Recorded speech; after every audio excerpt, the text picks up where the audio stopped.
열왕기상 8장 54절에서 66절까지 말씀입니다.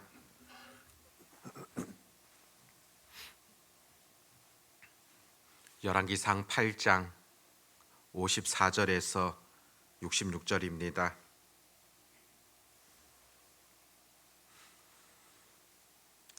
(54절부터) 우리 같이 하나님의 말씀을 읽도록 하겠습니다.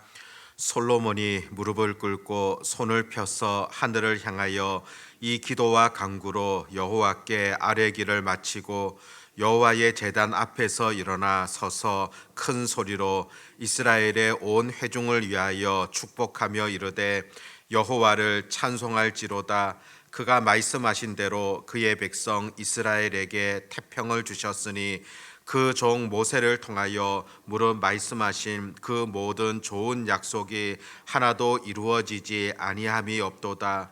우리 하나님 여호와께서 우리 조상들과 함께 계시던 것 같이 우리와 함께 계시옵고 우리를 떠나지 마시오며 버리지 마시옵고 우리의 마음을 주께로 향하여 그의 모든 길로 행하게 하시오며 우리 조상들에게 명령하신 계명과 법도와 율례를 지키게 하시기를 원하오며 여호와 앞에서 내가 간구한 이 말씀이 주야로 우리 하나님 여호와께 가까이 있게 하시옵고 또 주의 종의 일과 주의 백성 이스라엘의 일을 날마다 필요한 대로 돌아보사 이에 세상 만민에게 여호와께서만 하나님이시고 그 외에는 없는 줄을 알게 하시기를 원하노라.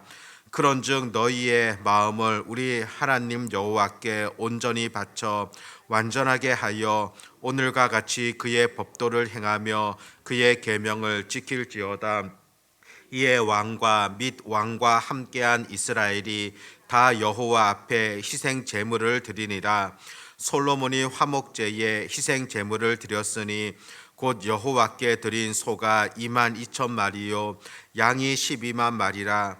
이와 같이 왕과 모든 이스라엘 자손이 여호와의 성전에 봉헌식을 행하였는데 그날의 왕이 여호와의 성전 앞들 가운데를 거룩히 구별하고 거기서 번제와 소제와 감사 제물에 기름을 드렸으니 이는 여호와의 앞 놋 제단이 작음으로 번제물과 소제물과 화목제의 기름을 다 용납할 수 없음이라. 그때에 솔로몬이 7일과 7일 도합 14일간을 우리 하나님 여호와 앞에서 절기로 지켰는데 하맛 어기에서부터 애굽 강까지의 온 이스라엘의 큰 회중이 모여 그와 함께 하였더니 여덟째 날에 솔로몬이 백성을 돌려보내매 백성이 왕을 위하여 축복하고 자기 장막으로 돌아가는데 여호와께서 그의 종 다윗과 그의 백성 이스라엘에게 베푸신 모든 은혜로 말미암아 기뻐하며 마음에 즐거워하였더라. 아멘. 열왕기상 8장을 통하여서 솔로몬이 성전을 지은 이후에 하나님 앞에 기도하는 그런 내용이 나타나고 있습니다. 오늘 본문에서는 그 기도가 마무리가 되어지고 또 솔로몬이 백성들을 바라보면서 축복하는 그런 내용이 오늘 본문에 기록되어집니다. 54절 말씀 보면 솔로몬이 무릎을 꿇고 손을 펴서 하늘을 향하여 이 기도와 간구로 여호와께 아뢰기를 마치고 여호와의 제단 앞에서 일어나. 오늘 이 말씀에 보니까 솔로몬이 무릎을 꿇고 기도하였다, 그렇게 기록된 것을 살필 수가 있습니다. 우리가 성경 말씀을 읽어보면은 이렇게 무릎을 꿇고 기도하였던 그런 여러 예들을 찾아볼 수가 있습니다. 엘리야 선지자 같은 경우에도 그 갈멜산 사건 이후에 하나님 앞에 비가 오기를 간절히 구하며 기도했던 그런 경우들이 있지 않습니까? 열왕기상 18장 42절을 보면은 엘리야가 갈멜산 꼭대기로 올라가서 땅에 꿇어 엎드려 그의 얼굴을 무릎 사이에 넣고 꿇어 엎드려서 그의 얼굴을 무릎 사이에 넣고 기도하였다, 그렇게 성경은 기록하고 있습니다. 다니엘도 한번 보십시오. 다니엘서 6장 10절 말씀에 하루 3번씩 무릎을 꿇고 기도하며 그의 하나님께 감사하였더라. 다니엘이 죽음의 그 위기 앞에서 온전히 하나님 앞에 무릎을 꿇고 하루 3번씩 기도하였다. 그렇게 말씀하지 않습니까? 신약 성경에도 보면은 스데반이 마지막 순간에도 기도하면서 그런 이렇게 고백을 합니다. 사도행전 7장 60절 보면 무릎을 꿇고 크게 불러 이르되 주여 이 죄를 그들에게 돌리지 마시옵소서. 하나님 앞에 온전히 기도하며 저들의 죄를 용서해 달라 그렇게 구하고 있지 않습니까? 베드로 같은 경우에도 다비다가 죽었을 때 그 베드로의 기도에 대하여서 성경은 이렇게 표현합니다. 사도행전 9장 40절에 베드로가 사람을 다 보내고 무릎을 꿇고 기도하고 돌이켜 시체를 향하여 이르되 다비다야 일어나라. 베드로 역시 사람들을 다 보낸 이후에 홀로 하나님 앞에 무릎을 꿇고 기도하고 있는 그런 장면이지 않습니까? 우리 예수님도 보십시오. 십자가형을 앞두고서 겟세마네 동산에서 기도하실 때 예수님 어떻게 하셨습니까? 누가복음 22장 41절 보면 그들을 떠나 돌 던질 만큼 가서 무릎을 꿇고 기도하여. 왜 성경에 이렇게 많은 사람들이 무릎을 꿇고 기도하였다 그렇게 기록합니까? 기도는 반드시 무릎을 꿇고 해야 되겠습니까? 무릎을 꿇었다. 이것은 그 행위 자체보다도 어떤 의미로 그렇게 하고 있는가 먼저는 그것을 살필 필요가 있습니다. 실제로 무릎을 꿇는다는 것은 내 앞에 있는 그 존재 앞에서 내가 복종하겠다, 내가 낮아지겠습니다, 그런 의미이지 않습니까? 전능하신 하나님 앞에서 철저하게 내가 복종하며 낮아지겠다는 그런 의미가 바로 이 무릎을 꿇는다 그 의미 속에 들어가 있음을 보게 됩니다. 그러면서도 또 한편으로 이 무릎을 꿇는다는 것은 간절함을 보여주고 있는 그런 의미라 여겨집니다. 무릎을 꿇는다. 이것은 다리를 움직일 수 없다는 그런 또 다른 표현이지 않습니까? 실제 우리 다리라는 것은 실체 활동을 의미하며 또 사람이 무엇인가 행함에 있어서 이 다리라는 역할이 얼마나 중요합니까? 움직임에 있어서 이 다리의 역할 절대적이라고 볼 수가 있습니다. 그런데 내가 움직이고 내가 행동하게 되어지고 그것이 아니라 그렇게 활동하고 있는 다리를 접어두고서 간절한 마음으로 하나님의 도우심을 구하겠다는 그런 행동인 겁니다. 내가 행동하는 것이 아니라 철저하게 하나님께서 일해 주심을 바라면서 간절히 구한다는 그 행위가 바로 이 무릎을 꿇는다는 그런 의미 가운데 들어 있음을 보게 됩니다. 실제로 여러분들도 보면 과거에는 참 무릎을 꿇고 많이 기도하지 않으셨습니까? 또 예전에는 의자도 많이 없던 그런 시대 가운데 또 바닥에서 그렇게 무릎을 꿇고 기도하였던 그런 경험들 많이 있을 겁니다. 지금은 의자가 익숙한 그런 시대를 살아가다 보니까 사실 무릎 꿇는 자체도 힘들어하고 또 무릎 꿇고 기도하다 보면은 금방 또 다리가 아파서 더 이상 하지 못하는 그런 경우들도 많이 있을 겁니다. 그럼에도 무릎을 꿇고 나는 기도하겠다. 참 좋은 모습이라 볼 수가 있습니다. 그럼에도 그 의미가 어떠한가 그것을 우리가 놓치지 말아야 된다는 겁니다.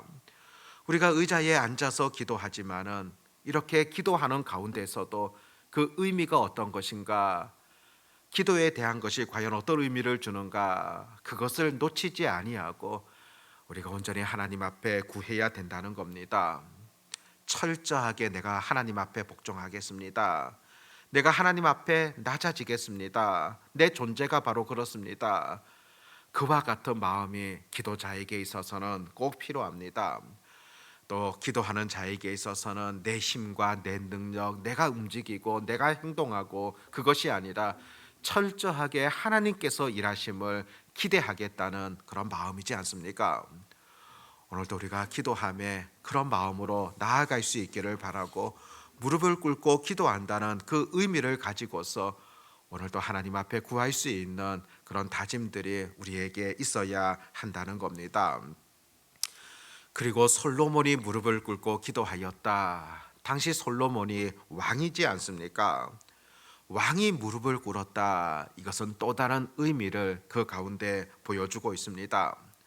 많은 백성들이 있지만은 왕이 무릎을 꿇었다는 것은 바로 하나님만이 만왕의 왕이 되심을, 우리 모두의 온전한 왕이 되심을 고백하며 또 백성들에게 보여주었던 그런 사건임을 우리가 깨닫게 되어집니다. 기도는 바로 만왕의 왕 되신 그 전능하신 분에게 우리가 구한다는 것도 잊지 말아야 된다는 겁니다. 55절에 보면 서서 큰 소리로 이스라엘의 온 회중을 위하여 축복하며 이르되, 기도를 마친 솔로몬이 자리에서 일어나서 그 회중들을 축복하게 되어지는 그런 내용이 나타납니다. 그리고 큰 소리로 축복하였다 표현하고 있는데, 이렇게 큰 소리로 축복했다는 것은 이전에 자신이 드린 기도에 대하여서 하나님께서 들어주셨다는 그런 확신을 가지고 이제는 백성들에게로 나아가서 축복하는 그런 내용이라 볼 수 있습니다. 이어서 57절 말씀부터 보면은 그 백성들을 축복하는데 그 복이 어떤 내용인가 우리는 살펴볼 필요가 있습니다. 우리는 흔히 축복이다, 복을 받았다, 어떤 생각을 할 수 있겠습니까? 무엇이 정말로 하나님을 통하여서 받은 복이다 그렇게 말할 수 있겠습니까? 사실 많은 경우에는 우리가 복 받았다 그렇게 말할 때는 눈에 보이는 어떤 물질적인 그런 부분들을 생각하는 경우들이 있을 겁니다. 또 이 땅 가운데서 얻게 되어지는 어떤 명예들, 권력들, 또 그와 같은 것들을 생각해 볼 수 있을 겁니다. 그런데 오늘 솔로몬이 백성들을 향하여서 축복하였을 때 그 복이 어떤 것인가를 우리가 보셔야 한다는 겁니다. 한 세 가지 정도 찾아볼 수 있는데, 첫 번째는 57절 보면 우리 하나님 여호와께서 우리 조상들과 함께 계시던 것 같이 우리와 함께 계시옵고 우리를 떠나지 마시오며 버리지 마시옵고, 지금 백성들을 향하여서 하나님의 복을 지금 이렇게 그들에게 임하기를 바라는 마음으로 하나님 우리와 함께 계시옵고 그렇게 말해주고 있습니다. 하나님이 함께 하신다는 것, 그것이야말로 어떤 것보다도 가장 큰 복이기 때문입니다. 조상들과 함께 하셨던 하나님, 우리 백성들 가운데도 함께 해주시옵소서. 하나님이 함께 하신다는 것, 이것이 어떤 것보다도 소중하며 하나님의 백성들에게 있어서 그것이 가장 큰 복이라는 것을 분명하게 오늘 또 밝혀주는 것이지 않습니까? 하나님과 동행하는 것, 하나님이 나와 함께 하신다는 것, 이것이야말로 우리 하나님의 자녀들이 누릴 수 있는 가장 큰 복임을 우리가 잊지 마셔야 됩니다. 58절에 보면은 우리의 마음을 주께로 향하여 그의 모든 길로 행하게 하시오며 우리 조상들에게 명령하신 계명과 법도와 율례를 지키게 하시기를 원하오며, 두 번째의 복은 우리의 마음이 주께로 향하는 것이다 그렇게 기록하고 있습니다. 우리의 마음이 어디로 향하고 있습니까? 아마 어제의 삶만 우리가 돌아본다 할지라도 내 마음이 어디로 향했었습니까? 그런데 오늘 말씀에서 분명하게 가르쳐 주는 것은 우리의 마음이 하나님께로 향하는 것, 이것이 가장 큰 복이라는 것입니다. 내 마음이 세상을 향하여 있고 내 마음이 세상의 어떤 사람들만을 향하여 있고 그것이 아니라 온전히 내 마음이 하나님을 향할 수 있다는 것, 이것이 복이며 그 회중들을 향하여서 이와 같은 복이 임하기를 간절히 바라고 있는 그런 솔로몬의 기도들을 우리가 보셔야 됩니다. 세 번째는 58절에서도 보았듯이 그의 모든 길로 행하게 하시오며, 모든 길로 행하게 하신다. 이 길이 어떤 길이겠습니까?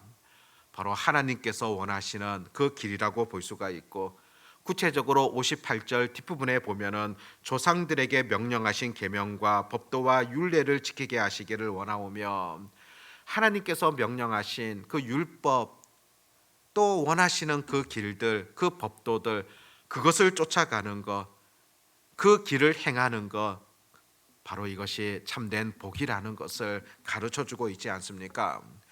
하나님을 쫓아 하나님의 길을 걸어가는 것, 또 백성들이 그와 같은 길들을 걸어가기를 바라고, 그것이 하나님의 백성들에게 큰 복이라는 것을 강조하는 것을 우리가 살피게 되어집니다. 62절 말씀부터는 성전 봉헌식이 나타나며, 또 하나님 앞에 성전을 봉헌하며 또 드려지는 여러 제물들을 기록하고 있습니다. 양이 상당하다는 것을 볼 수 있을 뿐만이 아니라, 또 번제와 소제, 감사 제물에 기름을 드렸는데 제단이 좁아서 드릴 수가 없다 보니까 성전 공간의 또 다른 곳을 통하여서 하나님 앞에 드리게 되어지는, 풍성하게 드리게 되어지는 그런 내용이 기록됩니다. 마지막 66절 보면, 여덟째 날에 솔로몬이 백성을 돌려보내매 백성이 왕을 위하여 축복하고 자기 장막으로 돌아가는데, 여호와께서 그의 종 다윗과 그의 백성 이스라엘에게 베푸신 모든 은혜로 말미암아 기뻐하며 마음에 즐거워하였더라. 모든 행사를 마치고 돌아가고 있는데 어떤 표현이 나타납니까? 백성이 왕을 위하여 축복하고, 앞에서는 왕이 백성들을 위하여 축복했는데 마지막에 돌아가면서는 이제 백성들이 왕을 위하여 축복하였다, 그렇게 기록되어집니다. 참 얼마나 아름다운 그런 광경입니까? 이와 같은 은혜가 있었을 때 오늘 본문 마지막 어떻게 마치고 있습니까? 하나님께서 베풀어 주신 은혜로 말미암아 모두가 기뻐하며 마음에 즐거워하였다, 그렇게 마무리가 되어집니다. 하나님을 온전히 왕으로 모시고 또 서로가 축복하며 이와 같은 공동체, 하나님께서 얼마나 기뻐하셨겠습니까? 그렇기 때문에 그 가운데 참 기쁨과 즐거움이 가득하였다는 것을 보게 됩니다. 바로 그곳이 하나님의 나라이기 때문입니다. 하나님의 왕되심을 인정하며 서로가 축복하며 서로를 위하여 기도하는 공동체, 바로 그곳이 하나님의 나라이며 하나님의 나라에 주어지는 풍성한 기쁨이 그곳 가운데 있었음을 우리들은 발견하게 됩니다. 오늘 본문을 통하여서 우리 또한 무엇이 하나님의 복인가 잊지 마시기를 바랍니다. 솔로몬이 백성들을 축복하였던 그 내용들을 통하여서 또 우리에게도 이것이 참 복이 되어지기를 바라고, 오늘도 우리가 이 복을 누릴 수 있기를 하나님 앞에 기도하기를 바랍니다. 하나님 우리와 함께 하시는 것, 우리의 마음이 온전히 하나님을 향하게 되어지는 것, 또 하나님께서 원하시는 그 길을 걸어가는 것, 이것이 참 복임을 잊지 마시고 오늘 하루도 이 복을 누리며 이 복을 실천하며 살아가는 그런 은혜가 우리 모두에게 있어지시기를 바랍니다. 기도하겠습니다. 하나님 아버지, 오늘 말씀을 통하여 주시는 분명한 가르침들을 우리가 깨닫게 되어집니다. 솔로몬이 백성들을 위하여 축복하며 또 하나님께서 주시는 가장 큰 복이 어떤 것인가를 여전히 우리들에게도 전해주고 있습니다. 하나님 우리와 함께 하심을, 또 우리의 마음이 온전히 하나님을 향한다는 것, 또 하나님께서 원하시는 그 길로 나아간다는 것, 이것이 이 땅 가운데 누리게 되어지는 큰 복이라는 사실을 잊지 아니하며 오늘도 이 복을 실천할 수 있는 그런 주의 백성들 되게 해 주시기를 간절히 소망합니다. 아버지 하나님, 서로가 축복하며 기도하게 되어지는 그 공동체 가운데 하나님께서 은혜를 베풀어 주셨고 참 기쁨을 그곳 가운데 주셨음을 바라보게 되어집니다. 아버지 하나님, 우리도 이 땅 속에서 하나님의 나라를 만들어 가게 하여 주시옵고, 또 내가 속해 있는 공동체 속에서도 이와 같은 사랑, 기도가 실천되어지며 또 하나님께서 주시는 참 기쁨들을 마음껏 누릴 수 있는 그런 은혜가 있게 하여 주시옵소서. 아버지 하나님, 세상에서 한 주를 시작하는 월요일입니다.